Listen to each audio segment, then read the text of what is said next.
कक्षा 8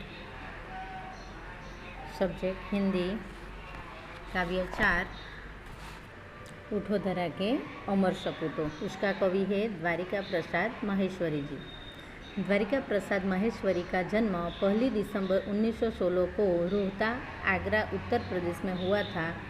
29 अगस्त 1998 में उनकी मृत्यु हुई। उनके 6 काव्य संग्रह और 2 खंड काव्य, 26 बाल साहित्य, 3 कहानी संग्रह तथा अन्य साहित्य भी प्रकाशित थे।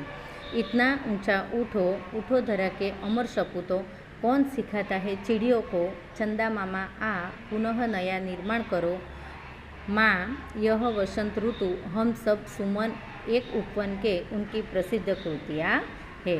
तो इस प्रस्तुत काव्यों में प्रकृति के तत्वों से प्रेरणा लेकर अपने ज्ञान का उपयोग कर देश के सपूतों को नव निर्माण करने का संदेश दिया है।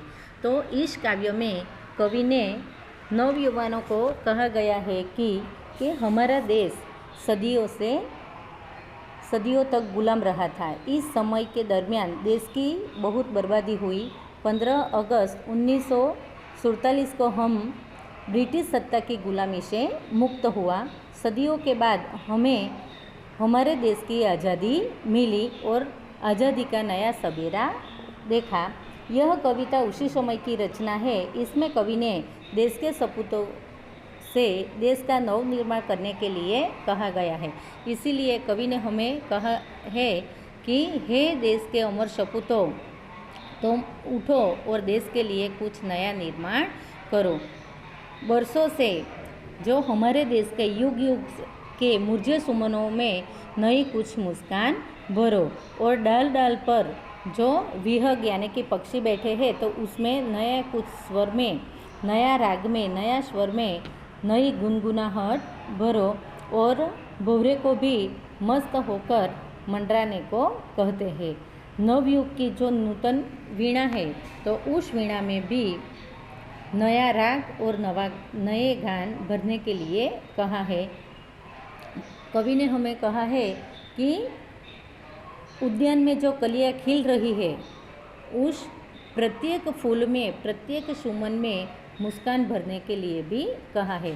सारे देश में स्वतंत्रता के सूर्य का भी प्रकाश फैला हुआ है और ऐसा लगता है कि जैसे भारत माता का शरीर आज फिर से नया सुनहरा हो रहा है। देश के सपूतों, तुम्हें अपनी मंगलमय वाणी से इस संसार रूपी उद्यान को गुंजित करना है। इसलिए हे देश के अमर सपूतों, तुम उठो और अपने देश के लिए पुनः नया निर्माण करो। कवि देश के बालकों से कहते हैं कि हमारा देश सरस्वती का एक पवित्र मंदिर है। यहाँ की कल्याणकारी सारी विद्याएं ये हमारी संपत्ति है। तुम्हें प्रत्येक बालक इस विद्या मंदिर का रक्षक और पुजारी है। तुम्हें यहाँ ज्ञान के सैकड़ों दीपक जलाकर देश को नया बनाने का, नए युग का आह्वान करने को कहा है। यानी कि सभी प्रकार का ज्ञान पाकर देश का भविष्य उज्जवल बनाने के लिए यह सपूतों को देश में कुछ नया करने की प्रेरणा दी गई है। तो कवि द्वारका प्रसाद जी ने हमें समझाया है कि देश के अमर सपूतों, तुम उठो और देश के लिए कुछ नया निर्माण करो। तो इस काव्य को अच्छी तरह कर पढ़कर अच्छे सुंदर अक्षरों में लिखना है और उसके शब्दार्थ भी लिखना है।